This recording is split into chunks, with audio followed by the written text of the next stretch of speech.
गिरिवरधारी जय राधा माधव कुंज विहारी गोपी जन वल्लभा गिरिवरधारी जय राधा माधव कुंज बिहारी गोपी जन वल्लभ गिरिवरधारी जय राधा माधव कुंज विहारी गोपी जन वल्लभा गिरिवरधारी यशोदनन्दन व्रज जन रंजन यमुना तीरवनचारि यशोदनन्दन ब्रज जन रंजन यमुना तीरवनचारि जय राधा माधव कुंज बिहारी गोपी जन वल्लभ गिरिवरधारी जय राधा माधव कुंज विहारी गोपी जन वल्लभा गिरिवरधारी यशोदनन्दन व्रज जन रंजन यमुना तीरवनचारि यशोदानन्दन ब्रज जन रंजन यमुना तीरवनचारि यशोदनन्दन व्रज जन रंजन यमुना तीरवनचारि यशोदानन्दन ब्रज जन रंजन यमुना तीरवनचारि जय राधा माधव कुंज बिहारी गोपी जन वल्लभ गिरिवरधारी जय राधा माधव कुंज विहारी गोपी जन वल्लभ गिरिवरधारी हरे कृष्णा कृष्ण कृष्ण हरे हरे हरे राम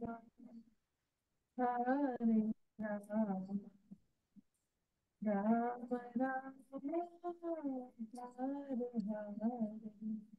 हरे हरे कृष्णा हरे कृष्णा कृष्ण कृष्ण हरे हरे हरे राम हरे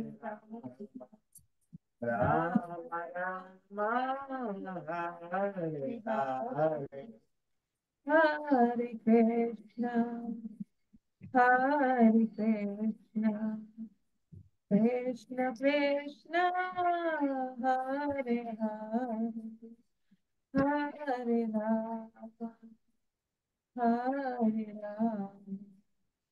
राम हरे हरे कृष्णा हरे कृष्णा कृष्ण कृष्ण हरे हरे हरे राम राम राम हरे हरे जय जय प्रभुपाद प्रभुपाद प्रभुपाद जय जय प्रभुपाद जय जय प्रभुपाद प्रभुपाद प्रभुपाद जय जय प्रभुपाद जय जय गुरुदेव गुरुदेव गुरुदेव जय जय गुरुदेव जय जय गुरुदेव गुरुदेव गुरुदेव जय जय गुरुदेव निताय गौर हरि बोल हरि बोल हरि बोल निताय गौर हरि बोल निताय गौर हरि बोल हरि बोल हरि बोल निताय गौर हरि बोल हरि बोल हरि बोल हरि बोल हरि बोल हरि बोल हरि बोल हरि बोल हरि बोल निताय गौर हरि बोल हरि बोल हरि बोल निताय गौर हरि बोल निताय गौर हरि बोल हरि बोल हरि बोल निताय गौर हरि बोल श्रील प्रभुपाद की जय जय श्रील गुरुदेव की जय जय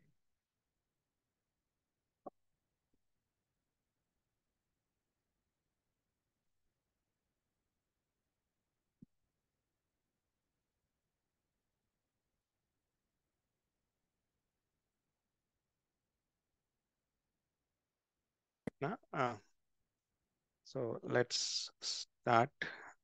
We'll start with the Mangalacharan.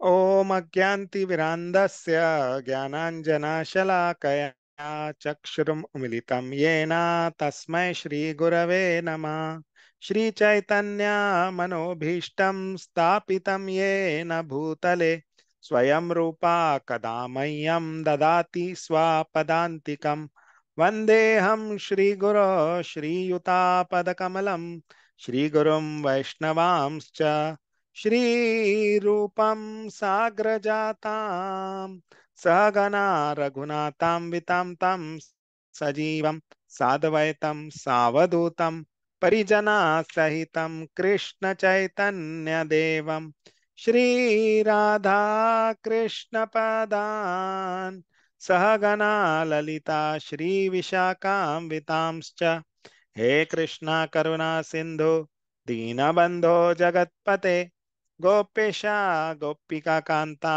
Radha Kanta नमोस्तुते तप्त कांचना गौरांगी राधे वृंदावनेश्वरी वृषभानुस्तुते देवी प्रणमामि हरिप्रिये वाञ्छाकल्पतरुभ्यस्य कृपा सिन्धुभ्यैव च पतितानां पावनेभ्यो वैष्णवेभ्यो नमो नमः जय श्री कृष्ण चैतन्य प्रभो नित्यानंद श्री अद्वैत गदाधर शिवासादि गौर भक्त वृंदा हरे कृष्णा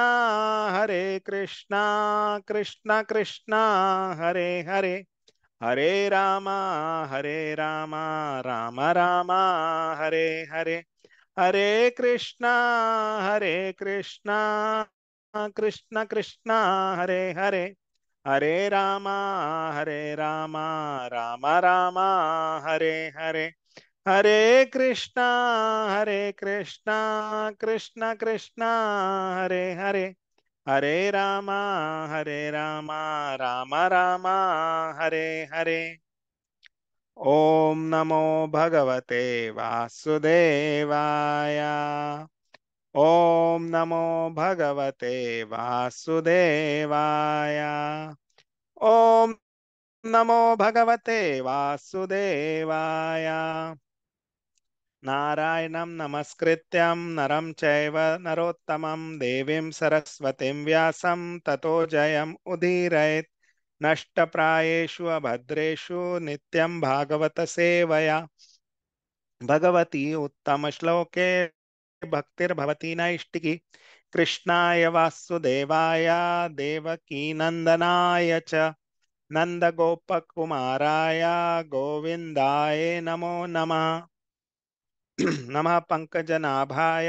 नमः पंकजमालिने नमः पंकजनेत्राय नमस्ते पंकजांग्रहे नमो महावदन्याय कृष्ण प्रेम प्रदायते कृष्णाय कृष्ण चैतन्य नामिने गौरत्विषे नमः नमो ब्राह्मण्याय देवाय गौ ब्राह्मण हिताय च जगद्धिताय कृष्णाय गोविंदाय नमो नमः नमः ओम विष्णुपदाय कृष्णपृष्ठाय भूतले श्रीमते भक्ति वेदांत स्वामी इति नामिने नमस्ते सरस्वती देवे गौरवाणी प्रचारिणे निर्विशेषा शून्यवादी पाश्चात्य देश तारिणे जय श्री कृष्णा चैतन्य प्रभो नित्यानंदा श्री अद्वैता गदाधर शिवासादि गौर भक्त वृंदा हरे कृष्णा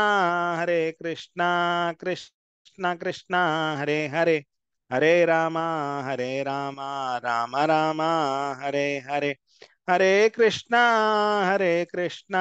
कृष्णा कृष्णा हरे हरे हरे रामा राम राम हरे हरे हरे कृष्णा कृष्णा कृष्णा हरे हरे हरे रामा राम राम हरे हरे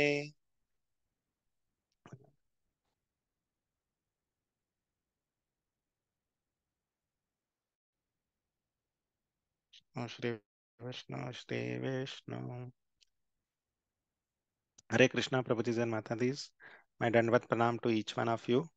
हरे कृष्णा सत्यदेव प्रभु जी दंडवत प्रणाम हरे कृष्णा संदेश आदित्य प्रभु जी दंडवत प्रणाम हरे कृष्णा सागर प्रभु जी दंडवत प्रणाम हरे कृष्णा प्रवीण प्रभु जी एंड पूजा माता जी दंडवत प्रणाम सो हरे कृष्णा स्वप्ना माता जी हरे कृष्णा दीपा माता जी हरे हरे कृष्ण कृष्णा प्रभु। हरे कृष्णा प्रवीण प्रभु जी दंडवत प्रणाम हरे कृष्णा हरे कृष्ण किंचन प्रिय प्रभु जी प्रभु जी दंडवत प्रणाम। दंडवत प्रणाम सो हरे कृष्ण प्रभु जी दंडवत प्रणाम। दंडवत हरे प्रणाम कृष्ण प्रभु, धन्यवाद प्रणाम। दंडवत प्रणाम स्वप्ना माता ji so let's begin. So we are discussing the Canto 6, Chapter 3.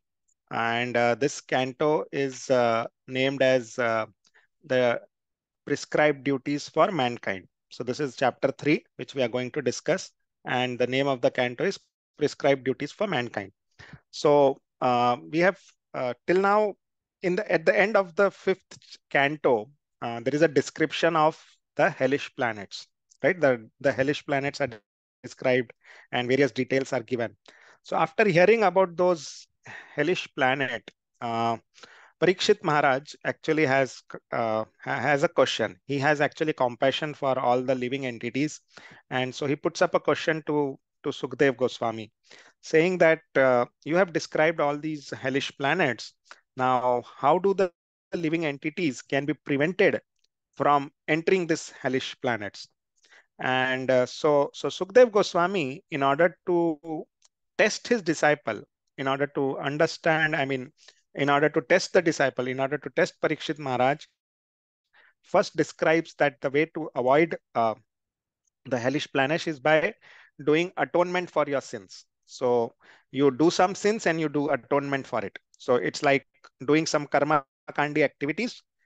You do some sins and then you do some good activities in order to atone for those sins.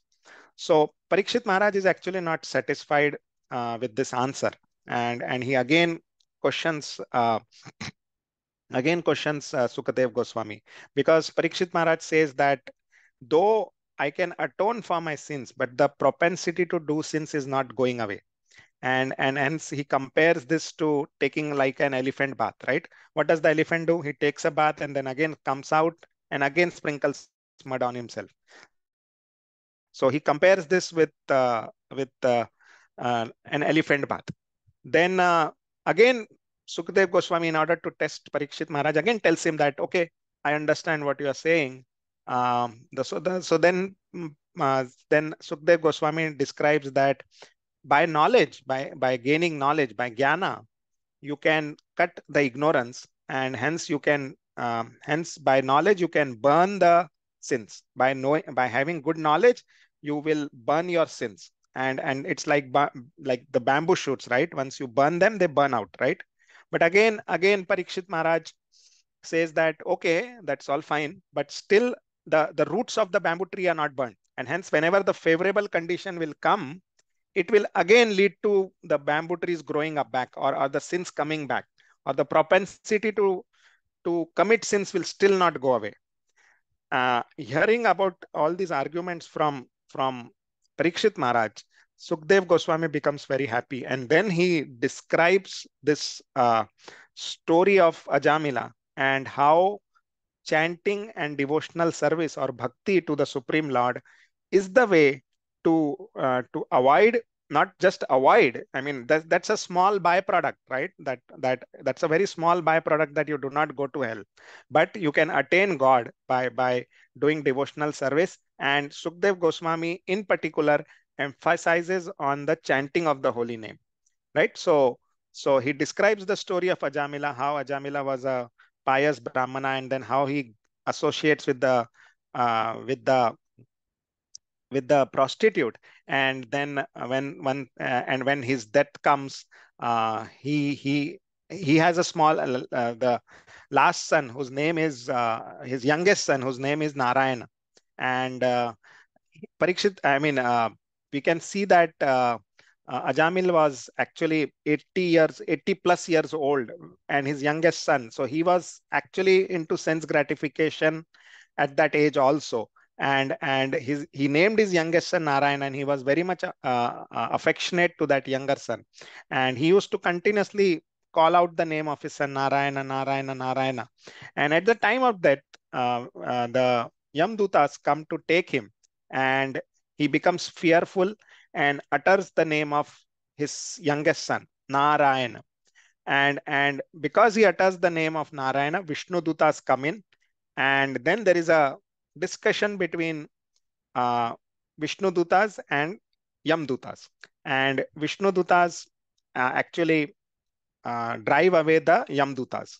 Okay, and then Yamdutas, I mean, they there is a discussion where they talk about religion, they talk about different things, and so on and so forth. And then Vishnu Dutas basically tell them that you go away from here or I will kill you.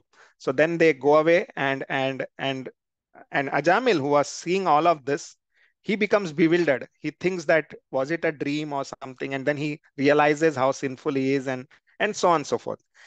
Basically, he then goes to Haridwar, and then atones. I mean, he performs devotional service, perfects his life, and then to um, goes away back home, back to Godhead.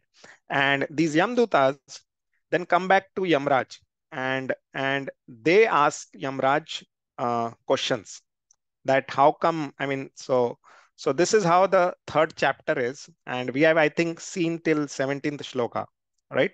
So I'll start from 18th shloka, but this is just a brief outline, and I've taken these slides from Chaitanya Charan Prabhuji's, not Chaitanya Charan, Gaurang Darshan Prabhuji's lecture.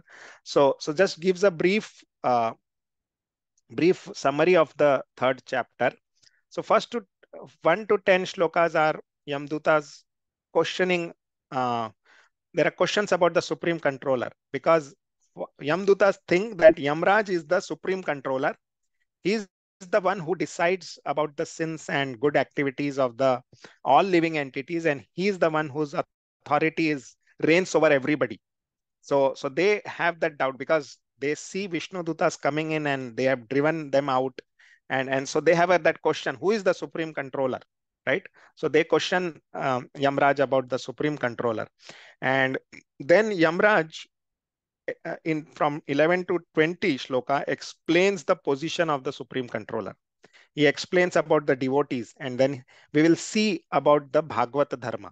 So why this canto is named prescribed duties for mankind is because of this, that it describes the Bhagavata Dharma, which is the prescribed duty for mankind. And hence this canto itself is named as prescribed duties, because Yamraj in this chapter describes the Bhagavad Dharma. Okay. Then from shloka 22 to 30, Yamraj will glorify the chanting process. He will explain what happens when you do chanting. And this also answers Parikshit Maharaj's question, that how can people be saved from going to hell? And as I said, right, that is just a small byproduct. but Sukdev Goswami goes beyond that and explains everything. And then Sukdev Goswami also explains about chanting versus the Vedic rituals from shloka 31 to 35. So we'll start from 18th shloka and continue. Okay. So just for a uh, brief of what had happened in the previous class. So these are the questions which Yamdutas ask Yamraj. Okay, how many rulers and causes of results? Then contradiction on punishment and reward. Right? They have this question. Right? We are not, because they think that Yamraj is the supreme controller and he is the one who can punish and reward. So, but then they find that Vishnu Dutas have higher authority. So they have this question. And then they question about one central emperor and multiple department heads. So they ask about all this. And we thought you are the supreme judge, but now your order is transgressed, right? Vishnu Duta cut our ropes. Now, as soon as Ajamila, because they saw that Ajamila uttered Narayana and then four men arrived, right? So who are they? They have never seen those Vishnu Dutas, right? And hence they want to know who are those four people, right? Who had come in and who cut their ropes and who basically threatened them and tell them to go away, right? So they, because they thought that Ajamila is a sinner and Ajamila needs to be taken to hell. But then how come Yamraj's authority or order has been superseded by somebody else? So they put in all these questions to Yamraj, and then Yamraj starts answering them. So Yamraj will answer to the questions put up by the Yamdutas. So Yamraj basically talks about the Supreme Lord, and then he talks about the supreme controller, who is about all the demigods, and then he gives some allegories to explain about the supreme controller, and he talks about how supreme controller binds the men through the Vedas, just like a bullock cart driver binds the bull by the rope, right? And then uh, then he explains that forget about people who are in the mode of ignorance. Even great demigods, rishis, they cannot understand the Supreme Lord. Okay. And for example, and then he gives an allegory that just like our various limbs of the body cannot see the eyes, similarly, we cannot understand, living entities cannot ascertain the position of the Supreme Lord. They do not know about the Supreme Lord, right? And then he talks about the Vishnu Dutas, right? Because they had come, and the Yamdutas had specifically asked about who are these Vishnu Dutas. So Yamraj answers that question and Yam tells the Yamdutas that they have qualities similar to that of the Lord, right? They are independent, and they have bodily features just like the Supreme Lord, and they have powers similar to that of the Supreme Lord, and they are independent, and that's what he explains. And then we'll start from here, that Vishnu Dutas protect the devotees, and then Yamraj will talk about the Bhagavad Dharma, which is very, very important for us to understand, right? This is what is the most important thing. And Yamraj will make it very, very clear that performing ritualistic activities is all fine, but the actual dharma of every living entity is to follow the Bhagavad Dharma. And what is Bhagavad Dharma?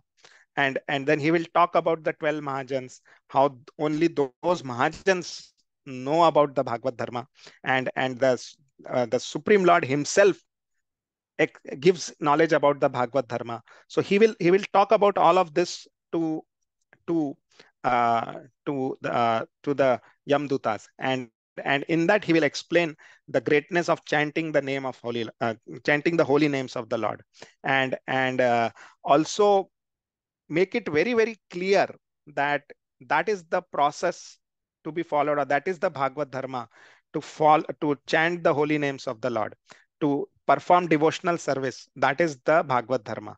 And he explains to the Yamdutas that by doing this, uh, and then he talks about the devotees as well, right? Yamraj will talk about the glories of the chanting, like uh, that this is the real dharma of human being. Then he will explain like how Ajamila is delivered, right? In the 23rd shloka, he'll explain that how Ajamila, because he chanted the holy name of the Lord, he was delivered, right? Just even because he was not even remembering the Supreme Lord, he was only remembering his youngest son, but still the the chanting of the holy name protected him, right, from the Yamdutas. And then he talks about that chanting is effective even without proper pronunciation. And uh, the minds which are absorbed in rituals and dharma, kama, artha, and moksha, they can't understand devotional service and chanting. So people who are too much absorbed in rituals and too much absorbed in dharma, artha, kama, and moksha, they cannot understand devotional service and they cannot understand the glories of chanting. And we can see this even today, right? That people who are too much absorbed in rituals, they don't understand this glorious process of chanting, which we are so fortunate to know, and which Chaitanya Mahaprabhu himself has given us, where the Supreme Lord himself has given us, where we have access to this knowledge in our parampara, that this process which we are following is the greatest process and is the process to actually attain the Supreme Lord. So, so that great, I mean, the uh, I mean, what I'm trying to emphasize here is that that we have that highest knowledge which is available. It's a very simple process, and mind you, most of the people don't know about it, though it is readily available. People can see it. It is so clearly given. Yamraj himself is saying that please do this, but still people don't take to it, don't want to follow it, and that's the most unfortunate part. Okay. And and then he explains that my what is his jurisdiction, because there was a question on his authority, right? So Yamraj tells the Yamdutas that devotees and chanters are not in my jurisdiction. Don't bring them to me. They are not in my jurisdiction. And because even if they sin, they are not in my jurisdiction. Because why? Because they are always protected by the Supreme Lord, by what is known as Kaumaduki, which is the club of the Supreme Lord. And that club always rotates around the devotee. That's what Yamraj explains to the Yamdutas. And then he also talks about whom they can bring. So he then explains the authority, his authority more clearly, that whom they can bring. And then finally, Yamraj will seek forgiveness for the offenses committed to the Supreme Lord, because Yamraj feels that since my servants have committed an offense, I have committed an offense, and hence he begs for forgiveness. And finally, then Sukdev Goswami will further emphasize on chanting, right? So this is the brief outline of this chapter. Now we'll go into the purports given by Srila Prabhupada. They are very instructive and very nectarian, and that actually, if anybody has a doubt that that why are we chanting the holy name, or is this process effective, right? Or is this what is I mean, why I'm doing so much, why is there so much emphasis on chanting? This chapter clearly explains and answers those questions, right? And I mean, people always have this question, right? What happens? I mean, I'm doing chanting, but nothing is happening. I mean, because we start thinking that probably we should get some power. Why doing chanting doesn't, I mean, somehow people have that belief, right?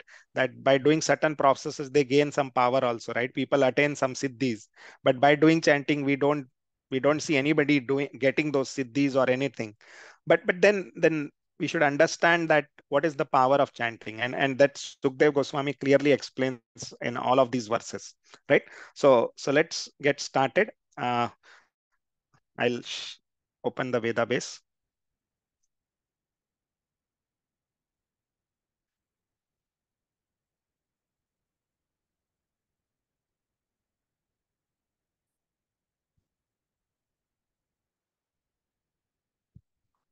Right? Any questions till now? The chapter outline is clear, right? And so we'll start discussing from verse 18. Okay. Please let me know whoever wants to read. They can please start reading from translation, and then we'll also read the purports. Anybody? Hare Krishna Mataji. Dandavat Pranam Mataji. Shall I read? Yes, yes, Mataji, please go ahead.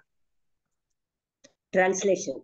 The order carriers of Lord Vishnu, who are even by the demigods, possess wonderful bodily features exactly like those of Vishnu and are very rarely seen. The Vishnu Dutas protect the devotees of the Lord from the hands of enemies, from envious and even from my jurisdiction, as well as from natural disturbances. Yamaraja has specifically described the purport. Yamaraja has shall I read purport also? Yeah, Mataji, please continue. Please continue. Purport. Yamaraja has specifically described the qualities of the Vishnu Dutas to convince his own servants not to be envious of them. Yamaraja warned the Yamadutas. Dutas are worshipped with respectful, are always very alert to protect the devotees of the Lord from the hands of enemies, from natural disturbances, and from all dangerous conditions in this material world. The members of the Krishna conscious society are afraid of the impending danger of world war and ask what would happen to them if a war should occur. In all kinds of danger, they should be confident of their protection by the Vishnu Dutas or the Supreme Personality of Godhead, as confirmed in Bhagavad Gita, Kaunteya Pratijanahi Name Bhaktya Pranashyati. Material danger is not meant for devotees. This is also confirmed in Srimad Bhagavatam, Padam Padam Yat Vipadam Natesham. In this material world, there are dangers at every step, but they are not meant for devotees who have fully surrendered under the lotus feet of the Lord. The pure devotees of Lord Vishnu may rest assured of the Lord's protection, and as long as they are in this material world, they should fully engage in devotional service by preaching the cult of Sri Chaitanya Mahaprabhu and Lord Krishna, namely the Hare Krishna movement of Krishna consciousness. Hare Krishna. Hare Krishna Mataji, thank you. So here we can see that Srila Prabhupada is clearly emphasizing that we will always get protection. I mean, if we become devotees of the Lord, we will always get protection from all the dangers of this material world, and we need not fear of the material world, right? But the condition is we should try to become the devotee of the Lord, right? And another thing which Srila Prabhupada emphasizes is that we should engage in devotional service by preaching the cult of Sri Chaitanya Mahaprabhu. I mean, we should preach the Hare Krishna movement or the Krishna consciousness movement in the society. And if we do that, if we perform devotional service, we will be protected from all kinds of danger. And there is nothing to fear for the devotees, right? Because they are guaranteed protection by the Supreme Lord. The only problem is we don't have faith on this. That's the whole problem, right? We do not have that faith that the Lord will always protect us in all the situations. So please have that faith, and once you perform devotional service, that faith will automatically come, and it is the Srimad Bhagavatam is saying, Yamraj himself is saying that the devotees are protected by the Supreme Lord. Okay, let's move on. 19. Now, this is a very important verse. Let's read the translation. So here you can see that dharma tu shakshat bhagvat pranitah, right? This is what is very, very important, and let's read the translation and understand this. Okay, anybody would want to read? Hare Krishna Prabhuji, Dandat Pranam Prabhuji. Dandat Pranam Mataji. Translation we should read, Prabhuji. Yeah, please start. Translation and purport, both will read. Translation by His Divine Grace A.C. Bhaktivedanta Swami Srila Prabhupada ki jai. Jai. Real religious principles are enacted by the Supreme Personality of Godhead. Although fully situated in the mode of goodness, even the great rishis who occupy the topmost planet cannot ascertain the real religious principles nor can the demigods or the leaders of Siddhaloka, to say nothing of the asuras, ordinary human beings, Vidyadharas and Chanaras. Purport. When challenged by the Vishnu Dutas to describe the principles of religion, the Yamadutas said, Veda pranihito Dharma. Dharmaha. The religious principles are the principles enacted in the Vedic literature. They did not know, however, that the Vedic literature contained ritualistic ceremonies that are not transcendental, but are meant to keep peace and order among materialistic persons in the material world. Real religious principles are Nistraigunya, above the three modes of material nature, or transcendental. The Yamadutas did not know these transcendental religious principles, and therefore, when prevented from arresting Ajamila, they were surprised. Materialistic persons who attached all their faith to the Vedic rituals are described in Bhagavad Gita 2.42, wherein Krishna says, Veda Vada Rataha Partha Nanyat Astiti Vadinaha. The supposed followers of the Vedas say that there is nothing beyond the Vedic ceremonies. Indeed, there is a group of men in India who are very fond of Vedic rituals, not understanding the meaning of these rituals, which are intended to elevate one gradually to the transcendental platform of knowing Krishna. Vedaischa sarve rahameva vedyaha. Those who do not know this principle but who simply attach their faith to the Vedic rituals are called Veda Vadarataha. Herein, it is stated that the real religious principle is that which is given by the Supreme Personality of Godhead. That principle is stated in Bhagavad Gita. Sarva dharman parityajya mam ekam sharanam braja. One should give up all other duties and surrender unto the lotus feet of Krishna. This is the real religious principle everyone should follow. Even though one follow Vedic scriptures, one may not know this transcendental principle, for it is not known to everyone. To say nothing of human being, even the demigods in the upper planetary system are unaware of it. This transcendental religious principle must be understood from the Supreme Personality of Godhead directly or from his special representative, as stated in the next verses. Thank you, Hare Prabhuji. Krishna. Thank you, Mataji. Thank you so much. So here we can see that the emphasis I mean, here the Yamdutas had that question, right? Right? There was a debate between the Yamdutas and Vishnudutas about the religious principles, right? Because what Vishnuduta said is, you're talking about religion, but you are following irreligion, right? That's how the Vishnudutas attacked the Yamdutas. And according to Yamdutas, what they understood is, whatever is given in the Vedas, that is what is religious principles, right? But they did not understand, they did not know, as which is not known by many people, that the Vedic literature contains ritualistic ceremonies, and that are not transcendental. They will provide you material benefits which are temporary, and the real religious principles are Nistraya Gunya, right? They are above all the three modes, right?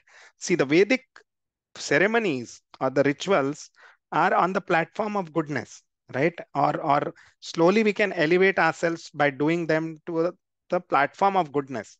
But beyond that, that is what uh, this shloka talks about, right? And it is explained that the real religious principle are given by the Supreme Personality of Godhead Himself. And here it is said that we have to surrender to the Supreme Lord. And what did Chaitanya Mahaprabhu display that through? That uh, that Sankirtan movement, right? That is what the real religious principle is, and that is what is given by the Supreme Lord Himself, right? When He came on when He descended in this material world, what He performed that uh, continuous chanting or Sankirtan of the holy name, right? And He's giving us that religious principle, right? So as this shloka says, that the real religious principles are given by the Supreme Lord Himself, and we can see that Chaitanya Mahaprabhu has given us this process of chanting the holy name, or congregational chanting of the holy name, as the principle, and that is what is the real religious principle, right? And this shloka confirms that, right? That the real religious principles can only be given by the Supreme Lord, right? And we can see that when Chaitanya Mahaprabhu descends, he has given us that principle. When Lord Sri Krishna came in, he gave us this principle to surrender onto him, right? So we can understand from this shloka that the Supreme Lord only can give that. Nobody else can do it. And in order to understand, we can see, we can, it doesn't mean that we cannot understand it from somebody else. And that's what this the next shlokas will explain, that we can understand these religious principles from bona fide representatives or special representatives. And then in the next shlokas, uh, uh, Yamraj will talk about the 12 Mahajans, right? Which is a famous shloka where he will describe about the 12 Mahajans, right? So let's look at that. So this is shloka 20 and 21, and where he'll describe the 12 Mahajans. Anybody would want to read the translation? Hare Krishna, Lord. Hare Krishna, Prabhuji. Yeah, translation is for Lord Srila Prabhupada. Lord Brahma, Bhagavan, Narada, Lord Shiva, and four Kumaras, Lord Kapila, the son of Devati, Swayambhu Manu, Prahlada Maharaj, Janaka Maharaj, grandfather Bhishma, Bali Maharaj, Sukadev Goswami, and I myself know the real religious principle. My dear servant, this transcendental religious principle, which is known as Bhagavata Dharma, or the surrender unto the Supreme Lord and love for Him, is contaminated by the material modes of the nature.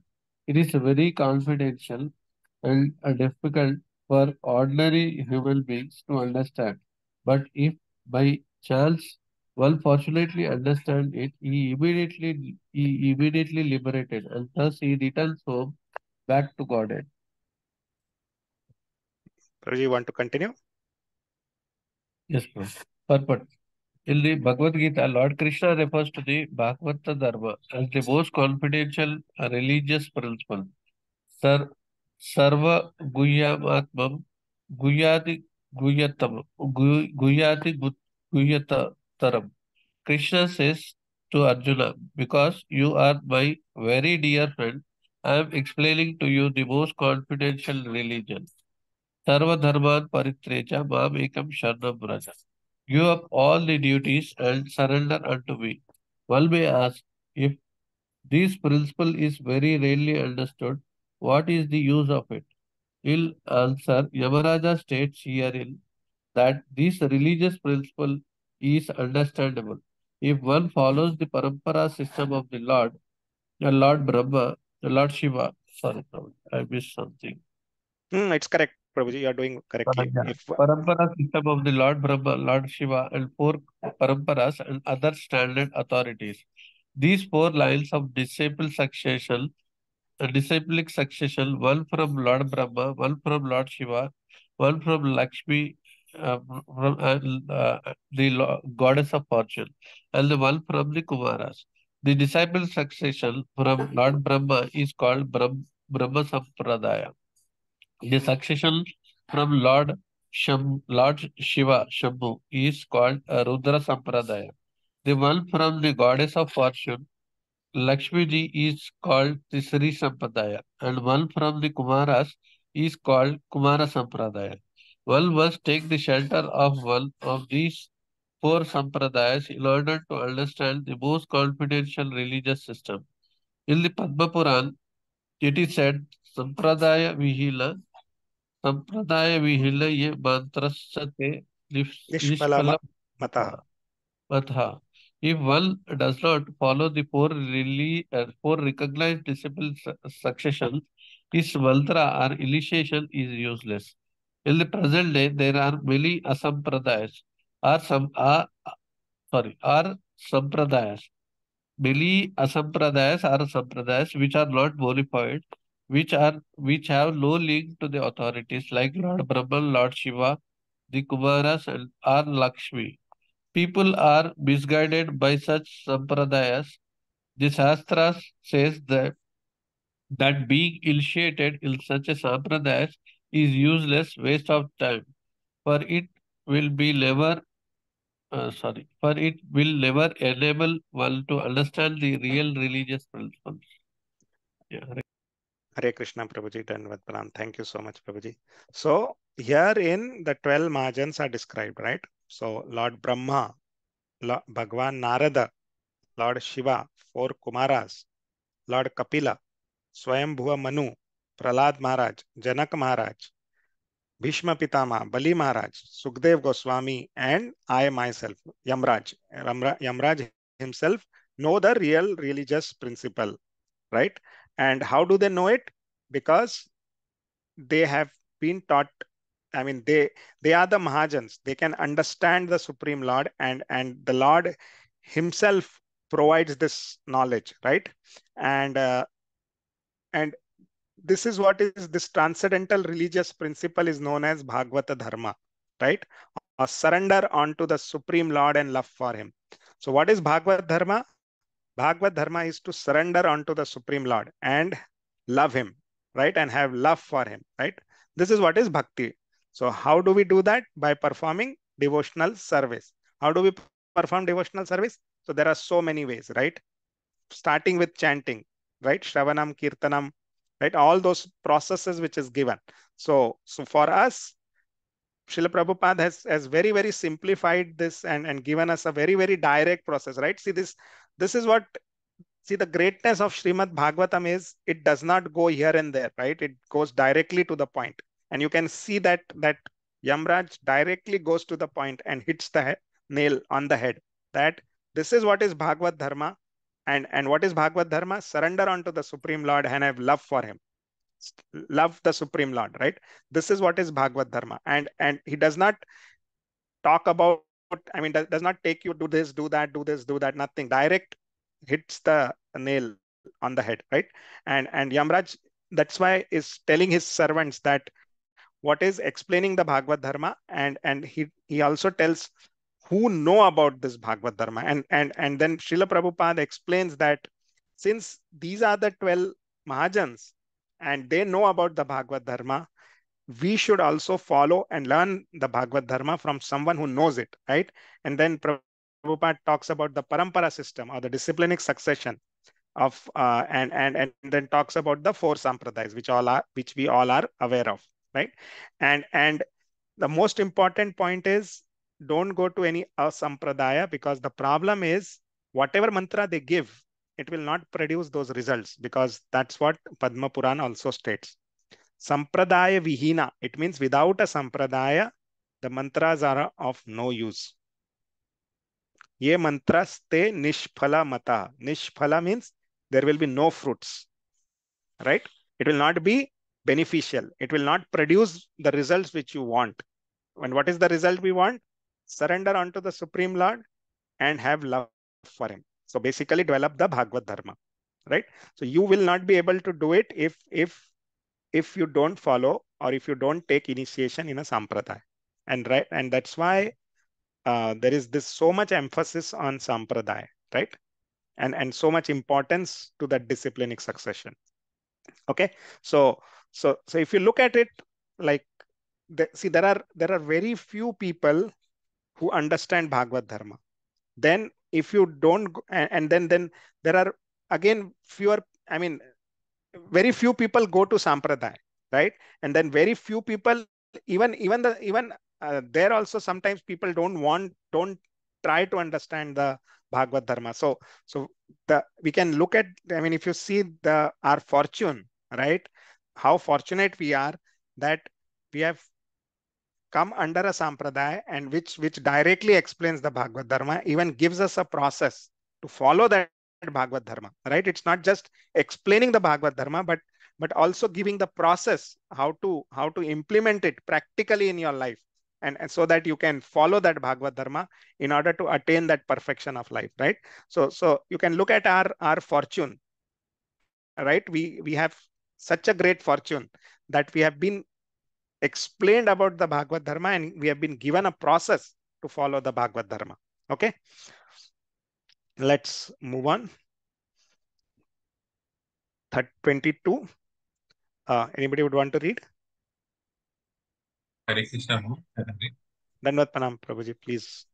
Translation. Yes. Devotional service, beginning with the chanting of the holy name of the Lord, is ultimate religious principle for the living entity in humans. Shall I continue, Parpata? Yeah, Prabhuji, please. As stated in the previous verse, Dharmam Bhagavatam, the real religious principles, are Bhagavata Dharma, the principles described in Srimad Bhagavatam itself, or in Bhagavad Gita, the preliminary study of the Bhagavatam. What are these principles? The Bhagavatam says, Dharma Projita Kaitavatra. In Srimad Bhagavatam, there are no cheating religious systems. Everything in the Bhagavatam is directly connected with the Supreme Personality of Godhead. The Bhagavatam further says, Savai Pumsham Paro Dharmo Yato Bhakti Radhokhaji. The supreme religion is that which teaches its followers how to love the Supreme Personality of Godhead, who is beyond the reach of experimental knowledge. Such a religious system begins with Tannama Grahana, the chanting of the holy name of the Lord. Savanam Kirtanam Vishnu Smaranam Padasevanam. After chanting the holy name of the Lord and dancing in ecstasy, one gradually sees the form of the Lord, the pastimes of the Lord, and the transcendental qualities of the Lord. This way, one fully understands the situation of the personality of Godhead. One can come to this understanding of the Lord, now how he descends into the material world, how he takes his birth, and what activities he performs. But one can know this only by executing the devotional service. As stated in the Bhagavad Gita, Bhaktya Mam Abhijanati, simply by devotional service, one can understand everything about the Supreme Lord. If one fortunately understands the Supreme Lord in this way, the result is Tektva Deham Punarjanma Naiti. After giving up his material body, he no longer has to take birth in this material world. Instead, he returns home back to Godhead. That is the ultimate perfection. Therefore, Krishna says in Bhagavad Gita 8.15, Mam upetit pranarjanma dukhalayam asasvatam napnuvadi mahatmanaha samsiddhim paramgataha. After attaining me, the great soul who are yogis in devotion never return to this temporary world, which is full of miseries, because they had attained the highest perfection. Hare Krishna. Hare Krishna, Prabhuji. Right. So again, Yamraj talks about devotional service, and then he says, well, how does it start? It starts with the chanting of the holy name of the Lord. And what does he say? Please emphasize on this. Is the ultimate religious principle for the living entity in human society. So this is stated by Yamraj, who is a Mahajan, who is explaining us that how does the devotional service begin? It begins with the chanting of the holy name of the Lord, and this is the ultimate religious principle. Now, this is the answer to everybody who says that why do we chant, right? That because we chant because it is the ultimate religious principle, and it is for all the living entities in human society. It's not just for certain. I mean, see, there is no mention of that this is not available for Shudras, not available for somebody, not only available for Brahmanas. You can clearly see that none of that is stated here.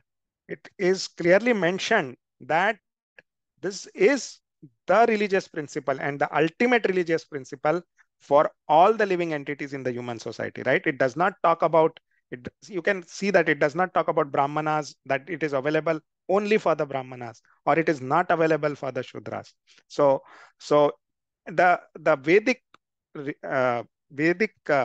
literature, or especially the Srimad Bhagavatam, there is no distinction between any of this, right? It is just that people have created all this. And because they do not understand this literature, and that's where we can see all these divisions in the society and the problems in the society. But if we follow these words of Yamraj, who is saying that chanting of the holy name of the Lord is the ultimate religious principles, and everybody has to follow it. There is no question about having any division, right? Because everybody has to follow this only, right? So and then Srila Prabhupada is explaining about, like, in the first canto itself, Bhagavatam clearly talks about what is the dharma, right? That six questions which the saints ask, and then uh, uh, uh, I'm uh, sorry, he explains, right, that this is the parodharma, right?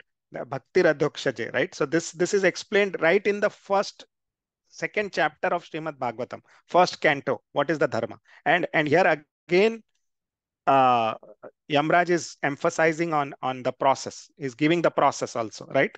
And telling that this is the ultimate religious principle. Okay, let's move on. 23. Anybody would want to read? Can I read, Prabhuji? Yes, please go ahead. Yeah. Hare Krishna, Prabhuji. Yeah, translation and purport by Srila Prabhupada Ki Jai. My dear servants, who are as good as my sons, just see how glorious is the chanting of the holy name of the Lord. The greatly sinful Ajamila chanted only to call his son, not knowing that he was chanting the Lord's holy name. Nevertheless, by chanting the holy name of the Lord, he remembered Narayana, and thus he was immediately saved from the ropes of death. Purport. There is no need to conduct research into the significance of the chanting of the Hare Krishna mantra. The history of Ajamila is sufficient proof of the power of Lord's holy name and the exalted position of a person who chants the holy name incessantly.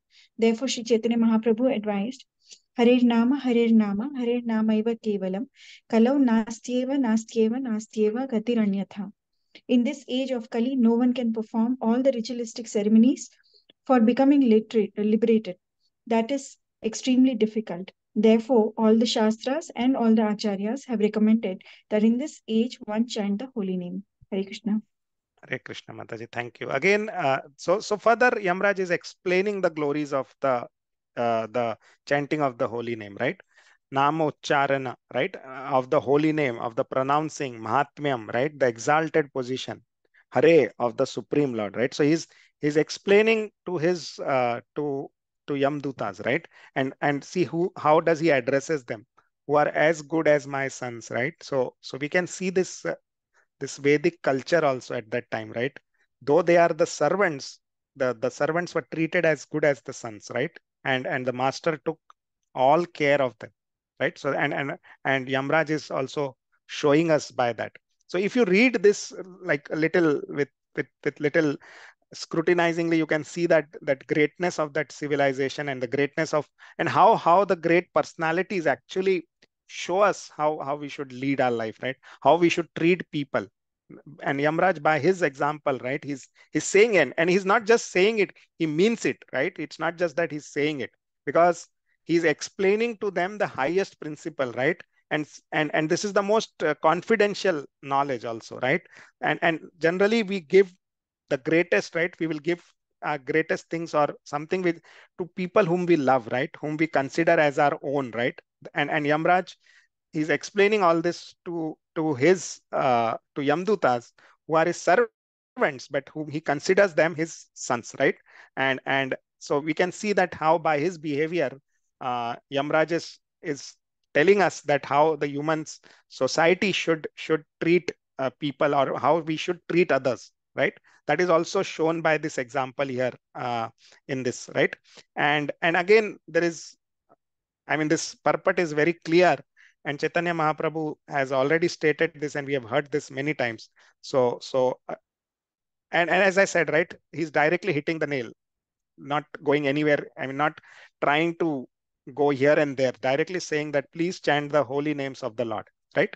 And we can see Prabhupada also saying that there is no other proof needed of the glories of the holy name. That Ajamila's story itself is the proof that he called out to his son, and he did not even remember, but still he was delivered, right?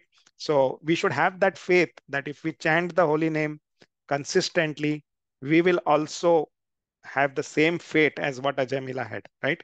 He called out, I mean, he called out without knowing the right. And if we are doing it consciously with love, then you can understand what will be the results. So we should understand the process, that this process is the most powerful process which we have, and have that faith and do this with our full conviction and with great enthusiasm. So that because if you once you understand that this is the highest, I think we should do it with our full faith and with our full enthusiasm. Okay, so let's move on. 24. Uh, Anybody would want to read? Hare Krishna, Prabhuji. Hare Krishna. Vinod Prabhu. Translation and purpose by His Divine Grace A.C. Bhaktivedanta Swami Srila Prabhupada ki jai. Jai. Yeah. So therefore, it should be understood that one is really relieved from all sinful reactions by chanting the holy name of the Lord and chanting of His qualities and activities. This is only process recommended for the relief from sinful reactions. Even if one chants the holy name of the Lord with improper pronunciation, he will achieve the relief from material bondage if he chants without offense. Ajamila, for example, was extremely sinful, but while dying, he merely chanted the holy name. And although calling his son, he achieved complete liberation because he remembered the name of the Narayana. Purport.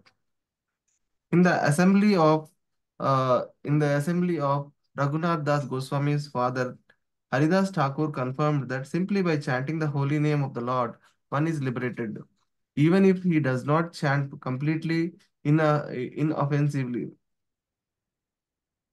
Samartha Brahmanas and Mayavadis do not believe that one can achieve liberation in this way, but the truth of Haridasa Thakur statement is supported by many quotations from Srimad Bhagavatam.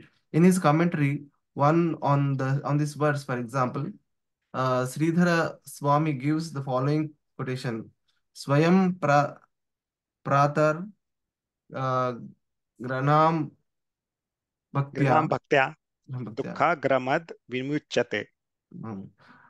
If one always chants the holy name of the Lord with great devotion in the evening and in the morning, one can become free from all material miseries. Another quotation confirms that one can achieve liberation if one hears the holy name of the Lord constantly, every day with great respect. Anudinam idam adharena sravanam. Another quotation says, Shravanam Kirtanam Dhyanam Harer Abhutya Karmanaha Gnana Karma Anu Jnana karma gunanam cha Gunanam Cha tad Tadarthe Khila Chestitam. One should always chant and hear about the extraordinary, wonderful activities of the Lord. One should meditate upon these activities and one should endeavor to please the Lord. Sridhar Swami also quotes from the Puranas. Papa ka ksha- kshayas, Papa kshayascha bhavanti uh, smaratam smaratam tam aharnisham. One can become free from all sinful reactions simply by remembering the lotus feet of the Lord day and night. Aharnisham. Furthermore, he quotes from Bhagavatam. Tasmat uh, sankirtanam vishnor jagan mangalam amhamsham mahatmam api kauravaya vidhi aikantika nishkritam. So this verse will come. This is 6.3.31. So this verse is quoted by, this verse will come when Shukadev Goswami talks further on the Sankirtanam, right? He explained this. So yeah. please read. All these quotations prove that one who constantly engages in chanting and hearing of the holy activities, name, fame, and form of the Lord is liberated. As stated wonderfully in this verse, etavata lam agha nirhara Nirharanya pumsam. Pumsam. Simply by uttering the name of the Lord, one is free from all sinful reactions. The word alam, which is used in this verse, indicates that simply uttering the holy name of the Lord is sufficient. This word is used with different imports, as stated in the Amarakosha, the most authorized dictionary of the Sanskrit language. Alam, Bhushana. Bhushana, Paryapti, Shakti, Varana, Vachakam. The word alam is used to meant ornament, sufficiency, sufficient, power and restraint. Here, the word alam is used to indicate that there is no need for any other process. for the chanting of the holy name of the Lord is sufficient. Even if one chants imperfectly, one becomes free from all sinful reactions by chanting. The process of chant, the process of chanting the holy name was provided by the liberation of Ajamila. When Ajamila chanted the holy name of the Narayana, he did not precisely remember the Supreme Lord. Instead, he remembered his own son. At the time of death, Ajamila certainly was not very clean. Indeed, he was famous as a great sinner. Furthermore, one's physiological condition is completely disturbed at the time of death. And in such a awkward condition, it would certainly have been very difficult for Ajamila to have chanted clearly. Nevertheless, Ajamila achieved liberation simply by chanting the holy name of the Lord. Therefore, what is to be said of those who are not sinful like Ajamila? It is to be concluded that with a strong vow, one should chant the holy name of the Lord. Hare Krishna, Hare Krishna, Krishna, Hare Krishna Krishna, Krishna, Krishna Hare Krishna, Hare, Hare Hare, Hare Hare Rama, Rama, Hare Hare Rama, Rama. Rama Rama, Hare Hare. For thus, one will certainly be delivered from the clutches of the Maya by the grace of Krishna. Chanting of the Hare Krishna Maha Mantra is recommended even for person who commits offenses, because if they continue to chant, they will gradually chant offenselessly. By chanting the Hare Krishna Maha Mantra without offense, one increases his love for Krishna, as stated by Sri Chaitanya Mahaprabhu. Prema uh, Prema Kumar, Kumarto Maham. One's main concern should be one's main concern should be increased one's attachment to the Supreme Personality of Godhead, and to increase one's love for Him. In this regard, Srila Vishwanath Chakravarti Thakur quotes the following verses from Srimad Bhagavatam. Evam dharmair sorry, Prabhuji. Evam dharmer uh, manushyanam udhavatamani vedinam mai sanjayate bhakti ko anyo artho asya asyavasistete. My dear, yeah, should I read, Prabhuji? I'll read. My yeah, my dear, Prabhu. my dear Uddhava, the supreme religious system for human society is that by which one can awaken his dormant love for me. Commenting on this verse, Srila Vishwanath Chakravarti Thakura describes the word bhakti by saying, Prema ivakota ivokotah kaha anya artha asya. In the presence of bhakti, what is the necessity of liberation? Srila Vishwanath Chakravarti Thakura also quotes this verse from Padma Purana. Nam aparadha yuktanam namani eva haranti agham avishranti paryuktani tani evartha karani cha. Even if in the beginning one chants the Hare Krishna mantra with offenses, one will become free from such offenses by chanting again and again. Papa kashyascha bhavati smartam tam ahar nisham. One becomes free from all sinful reaction if one chants day and night, following the recommendation of Sri Chaitanya Mahaprabhu. It was Sri Chaitanya Mahaprabhu who quoted the following verse: Harer Nama, Harer Nama, Harer Nameva Kevalam, Kalau Nasteva, Nasteva, Nasteva, Eva Gatiranyatha. In this age of quarrel and hypocrisy, the only means of deliverance is chanting the holy name of the Lord. There is no other way, there is no other way, there is no other way. If the members of the Krishna consciousness movement strictly follow this recommendation of Sri Chaitanya Mahaprabhu, their position will always be secure. So, this is a very big purport where many examples are quoted by Srila Prabhupada to explain that chanting of the holy name is the highest thing, right? He says this right here, that therefore uh, it is to be concluded that with a strong vow one should chant the holy name of the Lord, right? So he's trying to emphasize and giving references from so many other places to emphasize that we must chant with a strong vow and should chant the holy name of the Lord, right? So so many verses are given, right, from Srimad Bhagavatam, from Padma Puran, from basically from Srimad Bhagavatam and Padma Puran, right? And different verses are given. So we'll see this verse which will come when Sukdev Goswami tells this to Parikshit Maharaj, and again we can see that even though Ajamila chants the name without remembering the Lord, that chanting of the name has that effect. And also one important point is anybody who is sinful can also start this process. It doesn't mean that we have to first purify ourselves and then chant. This is a very important thing. Actually, chanting will purify the person. So anybody who is, no matter how sinful he is, can start this process. There is no qualifications required to start this process. This is a very, very important point, right? So because Vedic rituals, right, you need to have some qualification. If you want to perform certain Vedic rituals, there are always some qualifications which are required.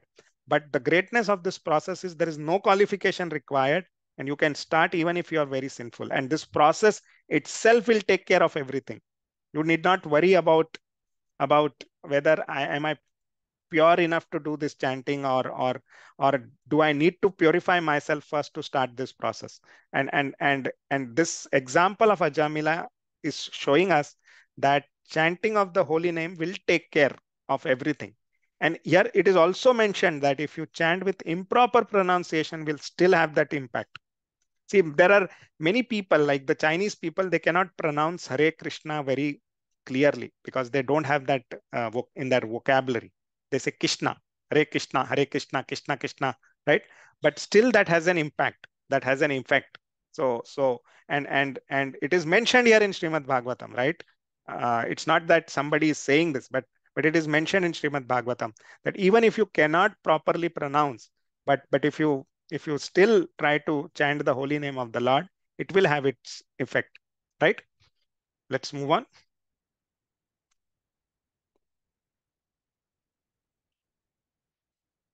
'25. Anybody would want to read? I can do, Prabhuji, if it's okay. Yeah. Please go ahead, Mataji.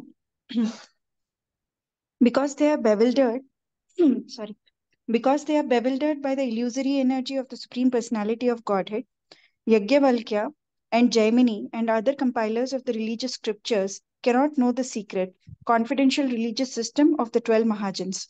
They cannot understand the transcendental value of performing devotion service or chanting the Hare Krishna mantra. Because their minds are attracted to the ritualistic ceremonies mentioned in the Vedas, especially the Yajurveda, Samaveda, and Rigveda, their intelligence has become dull. Thus, they are busy collecting the ingredients for ritualistic ceremonies that yield only temporary benefits, such as elevation to Swargaloka for material happiness. They are not attracted to the Sankirtana movement. Instead, they are interested in Dharma, Artha, Kama, and Moksha. Purport by Srila Prabhupada ki jai. Since one may easily achieve the highest success by chanting the holy name of the Lord, one may ask why there are so many Vedic ritualistic ceremonies and why people are attracted to them. This verse answers that question. As stated in Bhagavad Gita 15.15, Vedaischa sarvair ahameva vedya. The real purpose of studying the Vedas is to approach the lotus feet of Lord Krishna. Unfortunately, unintelligent people, bewildered by the grandeur of Vedic yajnas, want to see gorgeous sacrifices performed. They want Vedic mantras chanted and huge amounts of money spent for such ceremonies. Sometimes we have to observe the Vedic ritualistic ceremonies to please such unintelligent men. Recently, when we established a large Krishna Balram temple in Vrindavan, we were obliged to have Vedic ceremonies enacted by Brahmanas because the inhabitants of Vrindavan, especially the smart Brahmanas, would not accept Europeans and Americans as bona fide Brahmanas. Thus, we had to engage Brahmanas to perform costly yajnas. In spite of these yajnas, the members of our society performed Sankirtana loudly with mridangas. And I considered the Sankirtana more important than the Vedic ritualistic ceremonies. Both the ceremonies and the Sankirtana were going on simultaneously. The ceremonies were meant for persons interested in Vedic rituals for elevation to heavenly planets. Jadi Krita Matir Madhu Pushpitayam. Whereas the Sankirtana was meant for pure devotees interested in pleasing the Supreme Personality of Godhead. We would simply have performed Sankirtana, but then the inhabitants of Vrindavana would not have taken the installation ceremony seriously. As explained here, the Vedic performances are meant for those whose intelligence has been dulled by the flowery language of the Vedas, which describe fruitive activities intended to elevate one to the higher planets. Especially in the age of Kali, Sankirtana alone is sufficient. If the members of our temple in the different parts of the world simply continue Sankirtana before the deity, especially before Sri Chaitanya Mahaprabhu, they will remain perfect. There is no need of any other performance. Nevertheless, to keep oneself clean in habits and mind, deity worship and other regulative principles are required. Srila Jiva Goswami says that although Sankirtana is sufficient for the perfection of life, the archana or worship of the deity in the temple must continue in order that the devotees may stay clean and pure. Srila Bhakti Siddhanta Saraswati Thakur therefore recommended that one follow both processes simultaneously. We strictly follow his principle of performing deity worship and Sankirtana along parallel lines. This we should continue. Hare Krishna. Hare Krishna, Mataji. Thank you. So, so here again, see this actually this purport or this answer from Yamraj actually explains that why there are so many Vedic principles given. Why is it not just given that, okay, just perform Sankirtana movement? Why is it that we have so much of that? Because, because the compilers or the compilers of the religious scriptures, they don't know about the secret confidential religious system, right? I mean, that question would come, right? Why so much is given? And the answer to this is because because Jaimini and they are talking about great rishis. They are not ordinary people. So with all due respect, right? Yamraj is saying that they don't know this, and hence they are giving the Vedas, right? And people who get enamored by it, their intelligence has become dull, right? They are busy collecting ingredients, and so this is what he's talking about. And it is meant for materialistic people who, in order to maintain peace in the society, that these Vedic rituals are given. It's not that they are of no use, but it is given for unintelligent people who don't want to surrender to the Supreme Lord. So that in order there to be peace and the devotees are not disturbed, these Vedic rituals are given and people are behind those Vedic rituals, right? It's not that, I mean, please understand that it's not against the Vedic rituals, but what we need to understand is there is something beyond those Vedic rituals. And if we and also the reason for having these Vedic rituals is that we can gradually elevate ourselves. The greatness of a Sanatan Dharma is this only, that we do not reject anybody. No matter how bad you are, there is some process available for you to gradually elevate. And this is what this Vedic rituals and all, they help to attract the society, right? They help to attract people to come closer to God, right? Because once you perform those Vedic rituals, it does enable the people to come together, do something together, and then slowly they can develop that love for God, right? Slowly we can come to that higher principle of what the Bhagavad Dharma is, right? And that's what Prabhupada is also saying, that we performed the Vedic rituals for installation of the deities because that would what has satisfied the society, right? And similarly we did the Sankirtana movement also, right? So that's what Prabhupada is saying here. And again, there is a good explanation of that. It's just not doing, in order to maintain a sadhana, we should perform direct devotional service also. And that's why deity worship and other limbs of bhakti we should continue doing it. I mean, Sankirtana is one of the most important thing, but in order to be very fixed up in that, there are other services which we need to do. That's why we do so many festivals, right? That's why we do the deity worship. That's why we have so much opulent deity worship in our temples, such that it keeps us together. We can all come together to do those festivals and the Sankirtan also. So the Sankirtana enforces the other thing, and doing the other process enforces the Sankirtana movement, right? DT worship helps us to enforce Sankirtan. Sankirtana helps us in a DT worship. So they each other help in order to make progress, right? And that's why we do not just Sankirtana movement, but we have so many festivals, we celebrate so many festivals, so that we can attract the society and people can also come and contribute for that, right? And with that they can start their devotional service, right? So that's the point here. Okay, let's move on. 26th, I'll read the translation.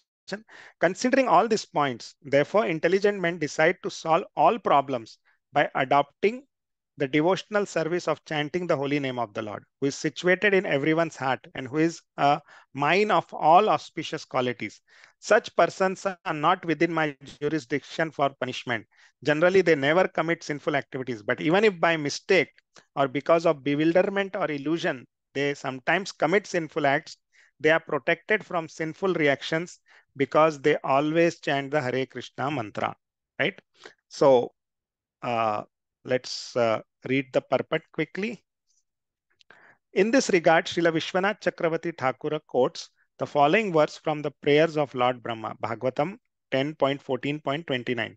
Atapi te deva padma bhuja davaya prasada lesha anugrahita eva hi janati tattvam bhagavan mahimno na chanya eko api chiram vichinvana.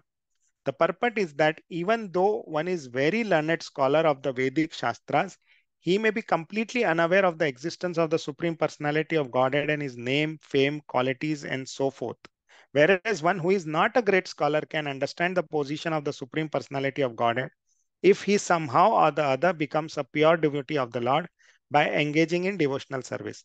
Therefore, this verse spoken by Yamraj says, Evam Vishraya Shuddhiyo Bhagavati. Those who are those who engage in the loving service of the Lord become Shuddhiyas, intelligent. But this is not so of a Vedic scholar who does not understand Krishna's name, fame, and qualities. A pure devotee is one whose intelligence is clear. He is truly thoughtful because he engages in the service of the Lord, not as a matter of show, but with love, with his mind, words, and body. Non-devotees may make a show of religion, but it is not very effective because although they ostentatiously attend a temple or church, they are thinking of something else. Such persons are neglecting their religious duty and are punishable by Yamraj.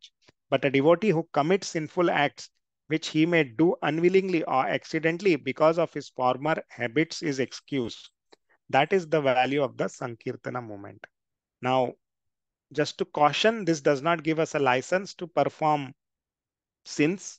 This is not a license to perform offenses. And see, the important point is if you do it by mistake, all those are forgiven. But if you, take it like this, right? That if you chant the holy name in order to eradicate the sins, that will not have an impact, right? We read those 10 offenses to the holy name, right? That that that if you commit sinful activities on the strength of the holy name, then your chanting is not effective, right? That's what I mean just a counter to this, right? This does not give us a license to commit sinful activities. And if you do chanting thinking that, okay, I'm doing chanting and my sinful reactions will be eradicated, then that chanting also will not have an impact. So the chanting has to be done in the consciousness that this is being done only to please the Supreme Lord and nothing else. But if we know, now after getting this knowledge, we cannot say that, okay, I'm doing the chanting, then my sinful reactions will all be taken care of. No, if you chant with that consciousness, or if you use your chanting and then commit sinful activities because you now know chanting will take care of it, that is not the right consciousness, and that will result in a negative impact, or will actually not be helpful. That is not the correct way of chanting the holy name of the Lord, right? So just to caution that, right? But the important point is what Yamraj is saying, that people who are adopted chanting and devotional service, they are not in my jurisdiction. So congratulations to them. to each one of us that hopefully, provided that we chant the names offenselessly, that will not see the face of Yamraj, or will not see the faces of Yamdutas, right? So that is a guarantee which Yamraj himself is giving, right? He himself is saying that these people are outside of my jurisdiction, right? They are, such persons are not within my jurisdiction for punishment, right? So let's move on. 27th, my dear servants, please do not approach such devotees, for they have fully surrendered to the lotus feet of the Supreme Personality of Godhead. They are equal to everyone, and their narrations are sung by demigods and inhabitants of Siddhaloka. Please do not go near them. They are always protected by the club of the Supreme Personality of Godhead, and therefore Lord Brahma and I, and even the time factor, are not competent to chastise them. So Yamraj is again then explaining the glories of the devotees and telling that the Yamdutas that they cannot be punished by me, and you do not also go near them. So the Yamdutas actually fear the devotees, right? And because they are always protected by the Supreme Personality of Godhead. So we'll just skip the purports. They are very important purports, but for sake of time, we'll just move ahead so that we finish this chapter. Okay. 28th translation. Paramhansas are exalted persons who have no taste for material enjoyment and who drink the honey of the lotus feet, Lord's lotus feet. My dear servants, bring to me for punishment only persons who are averse to the taste of that honey, who do not associate with the Paramhansas, and who are attached to family life and worldly enjoyment, which form the path to hell.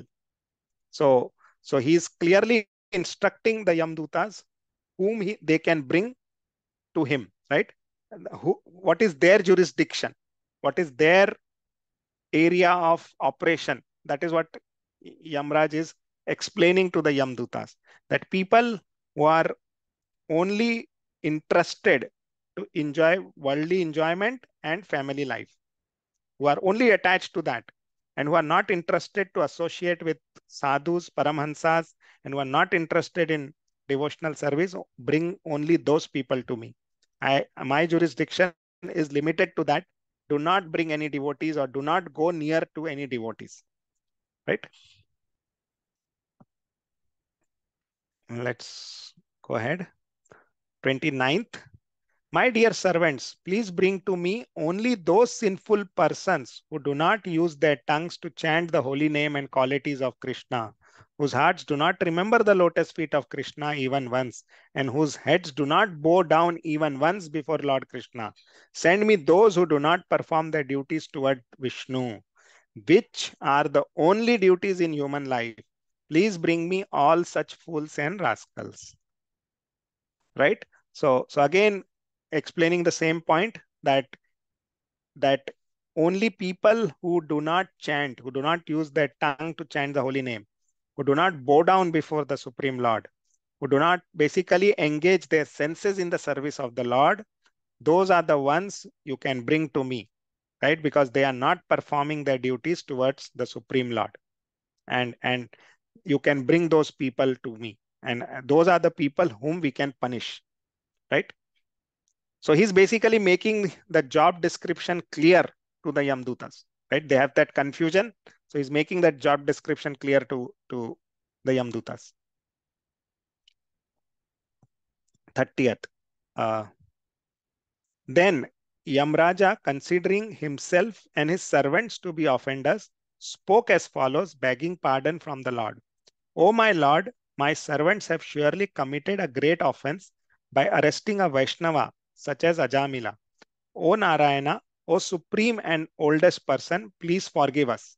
Because of our ignorance, we fail to recognize Ajamila as a servant of your lordship, and thus we have certainly committed a great offense. Therefore, with folded hands, we beg your pardon. My Lord, since you are supremely merciful and are always full of good qualities, please pardon us. We offer our respectful obeisances unto you. So Yamraj is now praying to the Supreme Lord and asking for forgiveness. Now, please note that See what Yamraj is saying.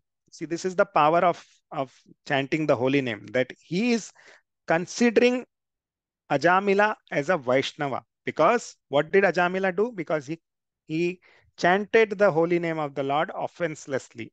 So he is considered as a Vaishnava. We know that he is a great sinner. He has done so many great sins. But since once he chanted the name offenselessly with helplessness, right? That's why he's considered a Vaishnava. Yamraj is saying he's a Vaishnava and we have committed an offense against him. So for us, right, the if we chant the holy name with great faith, with offenselessly, it is guaranteed that we will not see Yamraj, right? So that is a lesson which Bhagavatam is teaching all of us, right? That is the greatest human religion. That is the greatest religion for us to follow. That chanting the holy name of the Lord, right? Now, here ends the conversation between Yamraja and Yamdutas. Now, Sukdev Goswami will further elaborate on Sankirtana to Parikshit Maharaj, because it was Parikshit Maharaj who had this original question, right? That how can the living entities be saved from the hellish planets? As at the end of the 5th canto, there is a description of the hellish planet. So Parikshit Maharaj becomes compassionate for all the living entities and he puts this question. And then the answer to that question is all this explanation which comes in chapter 1, 2, and 3. Okay. So now this is, let's read. Sukdev Goswami continued. My dear king, the chanting of the holy name of the Lord is able to uproot even reactions of the greatest sins. Therefore, the chanting of the Sankirtana movement is the most auspicious activity in the entire universe. Please try to understand this so that others will take it seriously.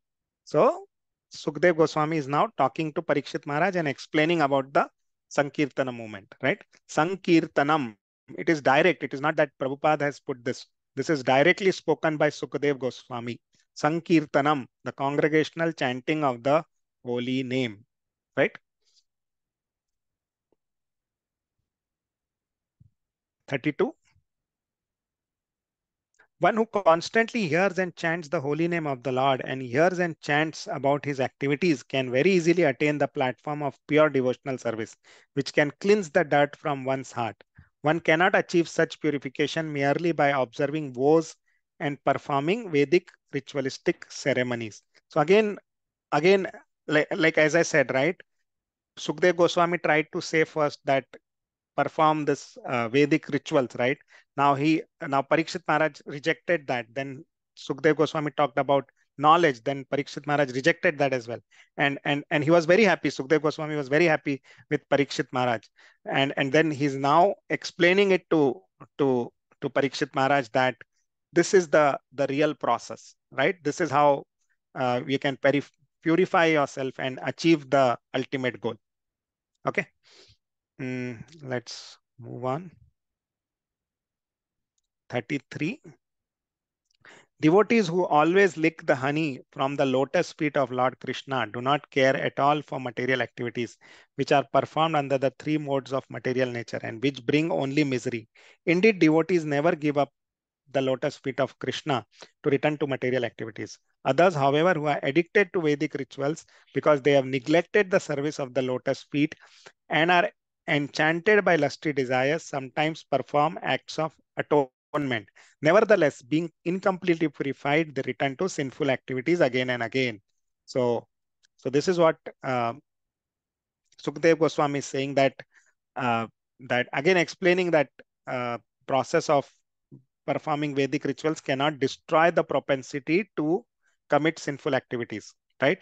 We cannot become purified by just performing Vedic rituals because that propensity to perform offenses still continues. It's only by performing devotional service that we can cleanse ourselves or purify ourselves to achieve our goal.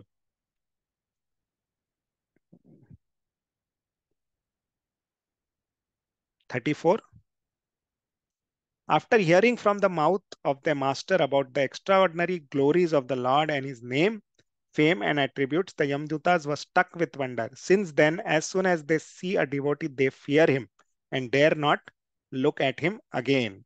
So this is the lesson. They got their job description. They understood their job description very, very clearly. What is their job description? Okay, let's move on. 35th. When the great sage Agastya, the son of Kumbha, was residing in the Malay hills and worshipping the Supreme Personality of Godhead, I approached him and he explained to me this confidential knowledge. So Sukdev Goswami is telling this to Parikshit Maharaj, how he knows about this story of Ajamila, that he heard this from the great sage Agastya, right? He heard this, Sukdev Goswami heard this story from Agastya, the son of Kumbha, and he explained me this confidential history. So here ends this third chapter, and this is a very, very instructive 3 chapters, the story of Ajamila, which talks about the power of the holy name. And the important lesson to understand here is, please understand that it was not that when Ajamila just said Narayana, that he he he was taken away by Vishnu Dutas. It was not that. He understood that the power of chanting of the holy name, and then he purified himself and then went to God, back home, back to Godhead. So please don't misinterpret that I chant the holy name once and I will be done, right? I mean, people think that, okay, let me enjoy myself the whole life, and then at the time of my death I will just utter the word Narayan and I'll be liberated. This is just not possible. We can see this clearly even in the example of Ajamila. It was not that Vishnu Dutas just took him at that time, right? Even though he uttered Narayana, he was given a second chance, right? That's why there is a book called Second Chance written by Srila Prabhupada. And he talks about the story of Ajamila there, right? So he was given a second chance, and then he purified himself by performing devotional service. So, and the devotional service starts with chanting of the holy name. Okay, so I'll stop here. Please forgive me if I've spoken something wrong. I have not done, I mean, to be very frank, these purports are so very clear and so self-explanatory. You don't need to actually have any interpretation or anything in this. So I believe we get this, understand this, and take to this process very, very seriously. So if there are any questions and comments, please go ahead.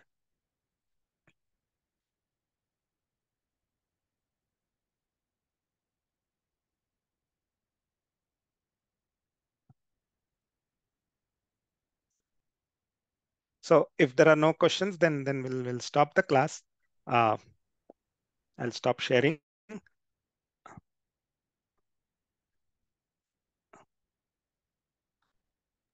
Thank you very much, Prabhuji. Hare Thank Krishna. you. Hare Krishna, Mataji. Dandavat pranam. Hare Krishna, Prabhuji. Dandavat pranams. Dandavat pranam, Prabhuji. Dandavat pranam. Nice class, Prabhuji. Dandavat pranam, Prabhuji. Okay. वंशकल्पतरुभ्यश्च कृपा सिन्धुभ्यैव च पतितानां पावनेभ्यो वैष्णवेभ्यो नमः। अनंतकोटि वैष्णव वृंद की जय। श्रील प्रभुपाद की जय। श्रीमद् भागवतम की जय। हरे Krishna. Hare Krishna, Krishna Krishna Krishna, Krishna Hare हरे Hare, हरे, Hare Rama, Hare हरे Rama, Ram, Rama Ram Rama, Ram, Hare Hare. Hare Hare. Hare Krishna, Krishna Krishna Krishna, Krishna Krishna Krishna, Hare हरे Hare, हरे। Hare Rama, Hare हरे Rama, Ram, Rama Ram Rama, Ram, Hare हरे Hare. हरे। Hare Krishna, हरे Krishna Krishna Krishna, Krishna, Hare हरे Hare, हरे। Hare Rama, Hare हरे Rama, Ram, Rama Ram Rama, Ram, Hare Hare. Hare Hare. Sarvam Shri Krishna Arpanamस्तु. हरे कृष्ण।